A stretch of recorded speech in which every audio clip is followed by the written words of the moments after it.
जरा विचार करा. तुम्ही परदेशातून सर्वोच्च शिक्षण घेऊन मायदेशी परत आला. तुमच्याकडे जगातील सर्वोत्तम विद्यापीठाची पदवी आहे, अफाट ज्ञान आहे आणि डोळ्यात आत्मविश्वास देखील आहे.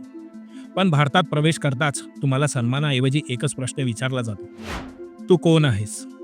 तुम्हाला ना हॉटेलमध्ये जागा मिळते, ना कोणत्या घरात प्रवेश दिला जातो. साधा माणूस म्हणून देखील तुमचा स्वीकार केला जातो. ही कथा आहे त्या महामानवाची, ज्याने 7 समुद्रापार जग जिंकलं. पण स्वतःच्याच देशात त्यांना अपमान सहन करावा लागला. पण इतका भीषण अपमान सहन केल्यानंतर देखील तो तरुण रडत बसला नाही. त्याने स्वतःला एका धगधगत्या ज्वालामुखीत रूपांतरित केलं आणि परिस्थितीशी 2 हात करून इतिहास घडवला. त्याच्यातील तो ज्वालामुखी कसा पेटला व त्याने इतिहास कसा घडवला, हे जाणून घेण्यासाठी त्या महामानवाचा हा प्रवास नक्की बघा आणि इतरांसोबत देखील शेअर करा.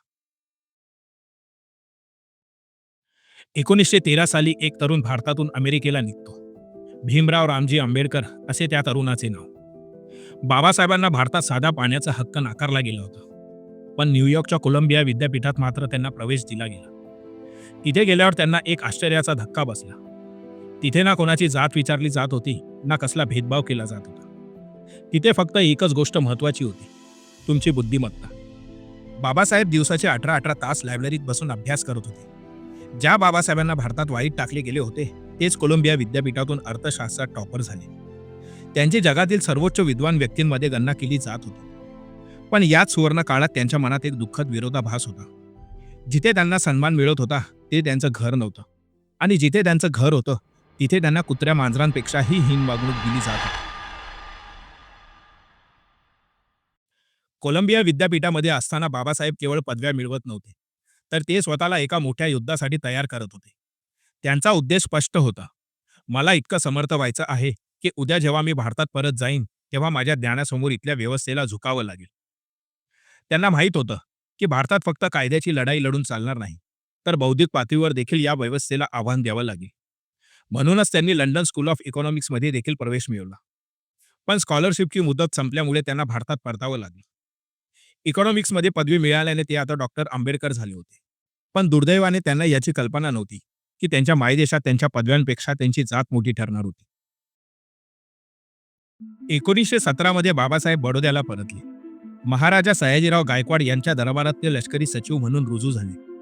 बडोद्याचे महाराजा सयाजीराव गायकवाड यांनीच भीमरावांची बुद्धिमत्ता ओळखून त्यांना दरमहा 25 पाऊंड अशी स्कॉलरशिप दिली होती आणि अमेरिकेला पाठवलं होतं. पण जगातील सर्वोच्च शिक्षण घेतलेला हा अधिकारी जेव्हा ऑफिसमध्ये गेला, तेव्हा तिथल्या शिपायाने त्यांना पिण्याचे पाणी नाकारले आणि फायली त्यांच्या टेबलावर फेकून दिल्या. बाबासाहेबांनी बडोद्यात राहण्यासाठी जागा शोधली, पण कोणीही त्यांना घर देईना. कोणत्याही हॉटेलने किंवा हिंदू मुस्लिम धर्मशाळेने त्यांना थारा दिला नाही. शेवटी एका पारशी खानावळीत नाव बदलून ते तिथे राहिले. पण तिथेही त्यांना ओळख पटल्यावर हाकलून देण्यात आलं. त्या दुपारी बाबासाहेबांकडे राहण्यासाठी कोणतीही जागा नव्हती. त्यांचे मित्रही त्यांना घरी ठेवायला घाबरत होते, कारण त्यांनाही समाजाचा जाच सहन करावा लागला असता म्हणून. बाबासाहेबांच्या डोक्यावर अमेरिकन पदव्यांचं आभाळ होतं, पण पायाखाली स्वतःच्या हक्काची 1 इंच जमीनही नव्हती. हताश होऊन बाबासाहेब त्या दुपारी बडोद्यातील सयाजी बागेत झाडाखाली बसून ढसाढसा रडले.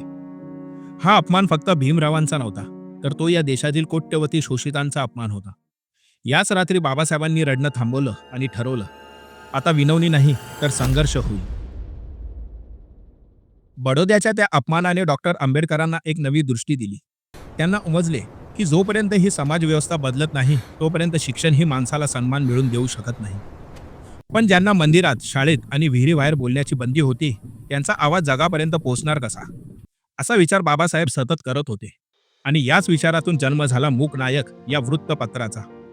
इथूनच जन्म झाला एका महामानवाचा, ज्याने समस्त मूक समाजाच्या हक्कांसाठी वाचा फोडली. मूक म्हणजे ज्याला बोलता येत नाही असा, आणि नायक म्हणजे त्याचा नेता. ज्यांना शतकानुशतके गप्प बसवलं गेलं होतं, त्यांच्या व्यथा बाबासाहेबांनी मूक नायकातून मांडल्या. मूक नायकाच्या पहिल्याच अंकात त्यांनी लिहिलं, हे आपल्यावरचं अन्यायकारक शासन आहे आणि ते आपल्याला बदलायचं आहे.